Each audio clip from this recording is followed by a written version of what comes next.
मौजे सुरेगाव ते नेवासा मेन रोडवरील शेतजमिनीतील पावसाचं पाणी रस्त्यावर न जाता त्याला पर्यायी शासकीय नळी पूर्वापार टाकलेली असताना सदर नळीचे शेजारी गट नंबरमधील विठ्ठल मच्छिंद्र शिंदे, सुरेश शिंदे, बाळासाहेब शिंदे, योगेश शिंदे, अनिल शिंदे यांनी नैसर्गिक पाण्याचा प्रवाह बंद केल्यानं तसंच नळीचे तोंड बंद केल्यानं शेतजमिनीत गेले. अनेक कालावधीपासून मोठ्या प्रमाणात पाणी साचून कुठलंही पीक घेता येत नाहीये. त्यामुळे आर्थिक नुकसान झाल्यानं कुटुंबावर उपासमारीची वेळ आली आहे. त्यामुळे सदर घटनेतील आरोपितांवर गुन्हे दाखल करण्यात येऊन तातडीनं अटक करावी. तसेच मागील वर्षी कपाशीच्या पिकाचं संपूर्ण नुकसान झालं असल्यानं त्याची भरपाई करून देण्यात यावी. सदर घटनेतील लोकांनी पाईप फोडल्यानं जुना पाईप काढून त्या ठिकाणी नवीन पाईप टाकण्यात यावे. तसेच चर खुला करण्यात यावा अशी मागणी जिल्हाधिकारी यांना दिलेल्या निवेदनातून करण्यात आली आहे. अन्यायग्रस्त शेतकरी आणि भारतीय लहुजी सेनेच्या वतीनं जिल्हाधिकारी कार्यालयासमोर आमरण उपोषण सुरू करण्यात आलंय.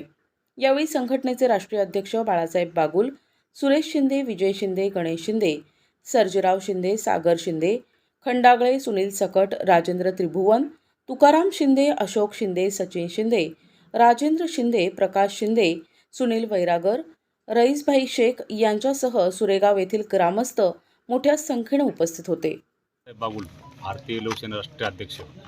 आज हे सुरेगाव येथील शिंदे कुटुंब आहे, यांची जमीन एक अशी उतारावर असल्यामुळं तिथे सगळीकडे पाणी साचतं आणि ते शासनाने त्या साईडला ते रस्त्याच्या कडेला असल्यामुळं शासनाने ते पाईपलाईन टाकून ते पाणी काढलं गेलं पाहिजे पडतं. तसं न होता तिथे पाणी साठलं जातं आणि शेजारच्या जे शेतकरी लोकांनी त्यांनी देखील बांध टाकलेले आणि त्यांनी देखील हे पाणी यांना पूर्णपणे तिथं त्या शेतामध्ये आडवून साठं त्याचं कार्यक्रम चालू आहे. त्याच्यामुळं या लोकांनी अनेक वेळा तक्रारी केल्या, अर्ज दिले, कलेक्टरला दिलेले, सगळीकडे दिलेले, प्रांताला दिले, तहसीलला दिलेले. यांनी केस देखील दाखल केले की आमच्या शेतामध्ये पाणी साठतं, याचं काही ते बंदोबस्त करा. परंतु शासन ते लक्ष देत नाही आणि PWDचं लक्ष नाही. त्याच्यामुळं ह्या लोकांना, शेतकऱ्यांना उपासमारची वेळ आहे. जी सगळी शेती नापीक झालेली आहे. मागच्या वर्षी यांची कपाशी होती, ती पण पूर्ण पाण्यात त्यांची कपाशी खराब झाली. असा चालू प्रकार आहे. सगळा बंद व्हावा म्हणून आम्ही उपाय बसले. पाण्याची कुठंतरी विल्हेवाट लावली पाहिजे, हा आमची प्रमुख मागणी. आणि या शिंदे कुटुंबाला न्याय मिळावा हीच आमची विनंती म्हणून आम्ही भारतीय लोकसेनेतून उपाय बसलो आहेत. कलेक्टर साहेबांनी लक्ष घालावा, न्याय द्यावा हीच विनंती. मागच्या वर्षी जे नुकसान झालेले आहे त्याची देखील यांनी अर्ज केलेले आहेत, ते देखील नुकसान भरपाई मिळाली पाहिजे. आणि आता जर समजा जे नुकसान होईल ते बी शासनाने भरपाई करून द्यावा. तुम्ही या लाभार्थी कोण? अशोक शिंदे. सुरेगाव नेवासा रोडवरती आमचं क्षेत्र आहे जमिनीचं.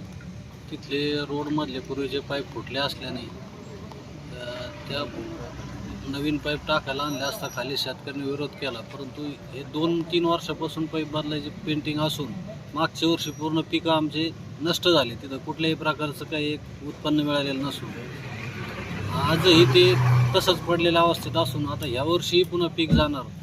त्यामुळं आता याच्यावर प्रशासन कुठल्याही प्रकारे दखल घेत नसून आता आम्ही इथं उपोषणाचा मार्ग अवलंबलेला असून याचा मागच्या वर्षीचं गेलेलं पिकाचं नुकसान आणि या वर्षीचंही नुकसान जोपर्यंत हा निर्णय होत नाही तोपर्यंत आम्ही इथून उठणार नाही.